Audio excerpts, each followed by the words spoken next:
The quick action of some nearby fishers helped to save boats docked in Milford Sound after a vessel caught on fire early this morning. A recreational fishing boat used for accommodation has been completely destroyed after it went up in flames. Eleisha Foon reports.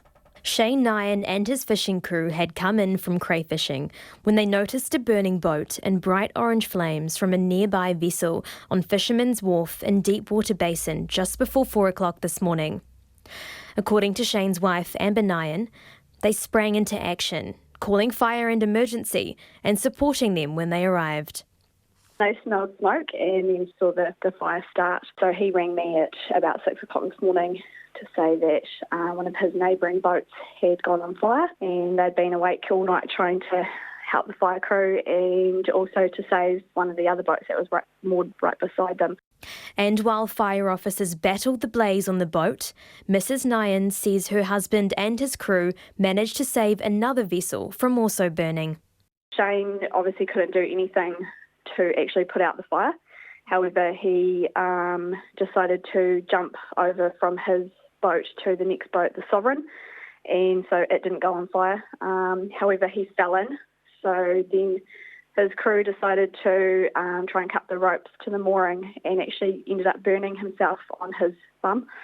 And Shane got hauled out and they managed to tie the Sovereign up and haul it out away from the burning boat.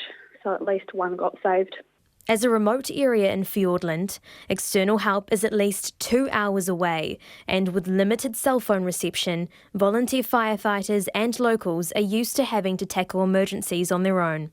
But backup came about 7 a.m, when a second fire crew from Te Anau were flown in by helicopter due to State Highway 94 being closed because of an avalanche risk. Meanwhile, Environment Southland's harbour master, Lyndon Cleaver, says the 11-metre recreational boat, which had been tied up for some time, has partially sunk. He says they plan on refloating the boat and removing it from the water by crane. But in the meantime, measures are in place to mitigate any oil spill.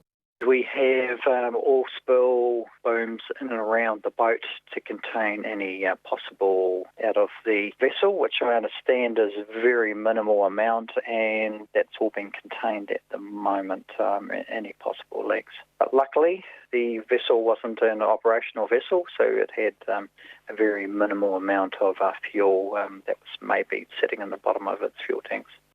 He says Maritime New Zealand, Fiordland Marine Guardians and the Department of Conservation have been contacted.